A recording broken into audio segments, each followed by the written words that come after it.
Hello, I'm Michael Finnan, Holistic Exercise and Lifestyle Coach, and today I'm going to show you an abdominal charge or a diaphragmatic charge or whatever kind of thing that you really want to call it. But this is what we use when we need to pick up things heavy. You might notice most people, when they go to pick up something heavy, they hold their breath. Or sometimes even if their abdominal wall isn't super strong and they go to do a sit-up, they hold their breath. And that is because the natural tendency of the body is to try to use the respiratory system to help stabilize your spine, especially your lumbar spine or your lower spine. And so when we are doing lifting activities like, say, squatting or deadlifting or even pressing things over our head that challenge the stability of our spine, we can use this diaphragmatic charge to create more rigidity in our spine and give it more stability and use all the muscles. So I'm not going to go into super detail, but you have muscles that wrap all the way around. So your transversus abdominis, which is the deep one that actually draws your belly button in, it wraps all the way around into muscles on the back. And when it pulls tight, it stretches those muscles across the back, and it not only extends your spine, but it gives more rigidity to it. So if you have or had issues with like disc bulges and pain in your back when you slightly bend over and round your spine and other things like that, this is very important for you to learn, not just for when you're exercising, but throughout life. Just like if you're going to pick up an ice chest, or if you're going to pick up your kid, or anything else that's going to require you to use your strength that's somewhat close to your capacity of what you can do, this is a very important motion for you to do. All right, so here we go. So first thing, I highly recommend also looking at some of my breathing videos to practice breathing, because most people breathe all up here in our chest, and we don't do enough diaphragmatic breathing down here in the bottom by inhaling in through the nose, filling that belly all the way up, and exhaling out through the mouth or the nose, okay? So that this actually goes up and down. It also has a lot to do with improving the function of your rib cage and moving the ribs. When every time we inhale and exhale, the ribs actually rotate and do all these other fancy things, okay? So we need to practice breathing to just get our whole torso working properly.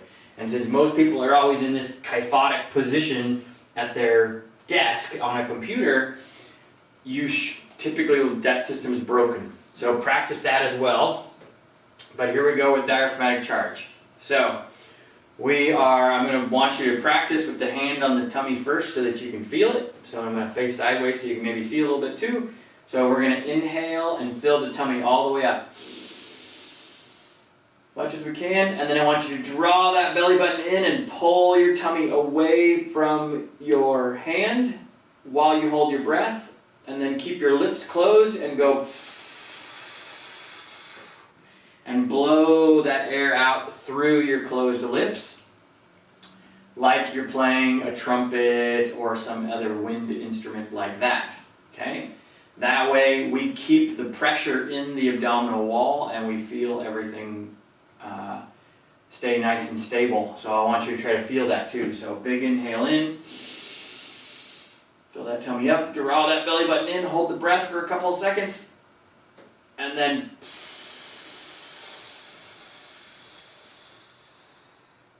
okay, keeping those lips nice and tight so that you keep that air pressure down in there. So that what ends up happening is when you draw that belly button in, it squeezes on the viscera, and some of that goes up into your diaphragm and lengthens your spine, and some of it goes down into your pelvis and lengthens your spine in the opposite direction. And that way you create good, strong, stable spine to hold everything with. Okay, so let's practice a couple more. Big inhale in. Draw that belly button in away from the hand. Hold the breath for a couple of seconds, and then so you keep that belly button in even though you start letting the air out through your mouth, okay? And I even kind of almost forcefully blow it. So I put a little pressure while I'm blowing out through my lips, okay? Another time. Big inhale in through the nose so that you can fill the belly up well. Draw that belly button in, hold the breath, and then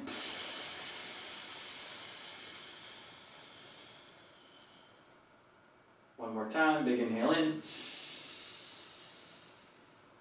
Draw that belly button in, hold the breath, and then blow it out.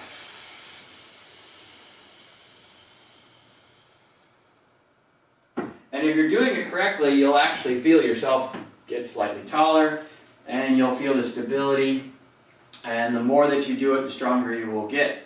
So the other big thing that's really helps with it, I find more and more older people are getting little tears in the fascia or little hernias throughout their whole abdominal cavity. This is going to prevent that from happening. So you're going to develop a lot of strength and a lot of function in the abdominal wall. Once again, sometimes I think that happens just simply because people gain too much weight too rapidly, and other times I think it happens because people aren't using it. And that phrase of use it or lose it is true. If you don't use the tissues in your body on a regular basis, your body is going to catabolize them and use that nutrition to run other things in the body. And so if it can take sections of your abdominal wall and take little parts of them to help keep your brain running right or your heart running right or anything like that, it will. So especially if you're just sitting at a desk all the time. Okay, so I will link other videos to this on how you use this with things like deadlifting and squatting. But in all reality, it's basically, like if you're going to pick up that ice chest, just take that breath in, draw that belly button in, hold the breath, grab that ice chest, and then lift that ice chest up. Walk to wherever you're going to go, put it down, same kind of way to where you get to where you're going to go. Big breath in, draw that belly button in, set that ice chest down, and then when you set it down, then you can exhale the air out. Okay? And that way, boom, you have a strong abdominal wall, you don't hurt your back, and you stay strong and stable. So if you have questions, reach out to me. If you really have back pain, I highly recommend reaching out to me or another practitioner like me that can help resolve your back pain and get everything strong and stable once again. So please subscribe, ring the little bell. Like I said, let me know if you have any questions, and I look forward to seeing you all in the next video. Have a happy and healthy day practicing your abdominal charge. Oh, it will flatten out your stomach too. Bye-bye.